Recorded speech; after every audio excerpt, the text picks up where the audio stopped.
We are reading our first book in module 3, which is What is Pollination? Bobby Kalman is the author. What is pollination? Also available on Epic. Okay, got lots of topics here. We got 1, 2, 3, 4, 5, 6, 7, 8, 9, 10, 11, 12, 13, 14, 15 topics. So bear with me, okay, guys? What is pollen? Pollen is the yellow, white, or brown powder at the center of most flowers.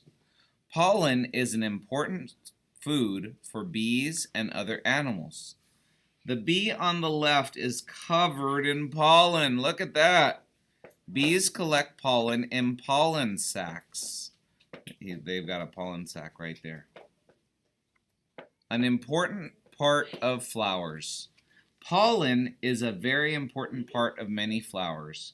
It is the part of a flower that plants need to make fruit, seeds, and new plants. To make new plants, pollen has to move from one flower part to another of the same kind of flower. Most flowers need pollinators to move their pollen. Pollinators are animals such as bees, wasps, butterflies, and other small animals that visit flowers. This beetle has pollen all over its body. When it goes to another flower of the same kind, it will leave pollen on that flower. The pollen will then be able to make seeds. So pollen needs to travel, right? Pollen needs to travel from one place to another. Now, what exactly is pollination? Let's look at that scientifically. Some flowers have male and female parts. The stamen is the male part that makes pollen. Some flowers have one stamen, and others have many. The pistil is the female part of the flower. It is made up of the style, stigma, and ovary. The stigma is the top part. It receives the pollen. The style is the pollen tube. The pollen travels down through the style to the ovary. The ovary contains ovules. So we can see all the parts here. I don't expect you guys to understand all of this yet, but it's really important that you know that they exist. Remember we put this in our diagram? Just the pistil. How a plant grows. When pollen moves from a stamen to a stigma, pollination has taken place. After a flower is pollinated, its petals fall off. The ovaries of the flowers become fruit, and the ovules become seeds. The fruit of a plant can be a vegetable or nut as well as fruit. The fruit of the bean plant below are the bean pods. The seeds are the beans inside the pods. Bees are pollinating the flowers of a bean plant. After pollination, the ovaries of the flowers become bean pods. The beans inside are the seeds that can make new plants. Here are the bean pods right there. And here are the beans. The root structure down there. All right, we're doing pretty good, guys. Good job. Types of pollination. Flowers cannot make seeds unless they are pollinated. There are 3 main types of pollination: cross-pollination, self-pollination, and wind pollination. In cross-pollination, flowers need pollen from other flowers of the same species or type to land on their pistils. Animals such as insects and birds carry pollen from flower to flower. This bee right here is cross-pollinating. It is carrying pollen from one flower to another of the same kind. Self-pollination. During self-pollination, pollen moves from the stamen to the pistil of the same flower. Flowers that self-pollinate have male and female parts that are close together, so the pollen can move easily from the stamen to the pistil. Sunflowers can self-pollinate or be cross-pollinated. This is ragweed. This is a sunflower. Some flowers are pollinated by the wind. Wind keeps pollen off those flowers and carries it to other flowers. Wind-pollinated flowers have millions of tiny pollen grains. These flowers seldom have nectar. Ragweed flowers are wind-pollinated. Many people are very allergic to ragweed pollen.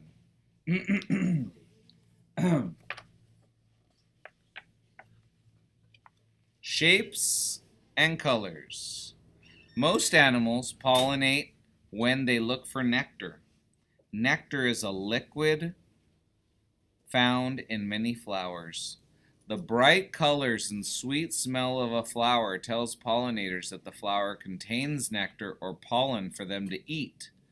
Flowers that are pollinated at night have very strong scents to make it easier for pollinators to find them. The luna moth is a beautiful nighttime pollinator. Orchids have special markings that guide insects to their nectar. A paper kite butterfly is pollinating an orchid. The jack in the pulpit plant does not smell sweet. In fact, it smells like dead meat. The plant attracts flies to pollinate it. Hummingbirds have long beaks and very long tongues. They are able to feed at flowers that are too deep or too thin for other pollinators to reach. Do we need pollinators? Yeah. Did you know? Yeah, that's a short answer. Did you know that more than 1/3 of the food you eat depends on pollinators? Pollinators make plants healthier so they can make a lot of food. There are thousands of kinds of pollinators. Most vegetables, fruits, and nuts come from plants that were pollinated by insects, birds, bats, and other small animals. Cherries, apples, and pears. All these foods. The foods shown on this page and many more came from plants that were pollinated by insects and other animals. Blueberries, all kinds of nuts, kiwi fruit, raspberries, chocolate and hazelnuts, and many kinds of vegetables. Insect pollinators. There are thousands of kinds of insects that pollinate plants. They belong to 5 main groups: bees, wasps, butterflies, and moths, flies, and beetles.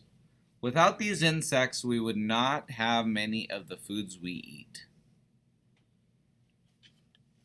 So here are the wasps, the moths, the butterflies, the bees, and the beetles.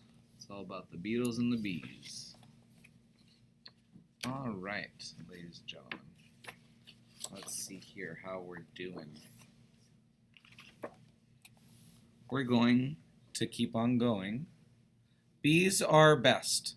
There are thousands of kinds of bees, but the honeybee is the most important pollinator. Honeybees are social insects. Social insects live together in groups called colonies. Each bee colony lives in a hive, which is its home. Bees collect nectar and pollen from flowers. They pollinate many kinds of fruit trees, as well as vegetable plants. They also make honey, which people eat. Bumblebees. The bumblebee is another kind of bee pollinator. There are about 250 species of bumblebees. Bumblebees have big furry bodies. Like honeybees, these bees live in colonies of 150 to 200 bees. Bumblebees make their own nests underground. The tongues of some bumblebees are short and others are long. The long-tongued bees are important pollinators of many plants, such as beans, tomatoes, and clover.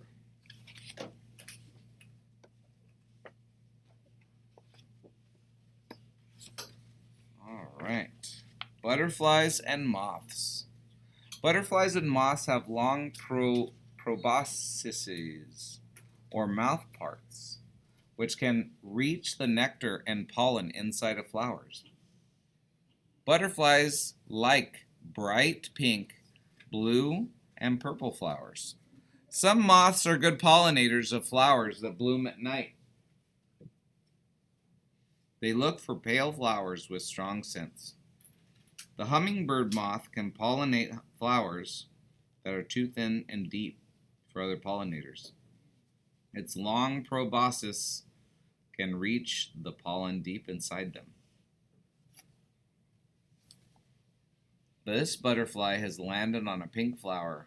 It is using its long proboscis to sip the nectar. Its legs are covered with pollen.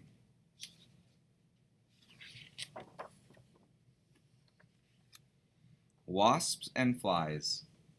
Wasps are mainly carnivores. Carnivores eat other animals.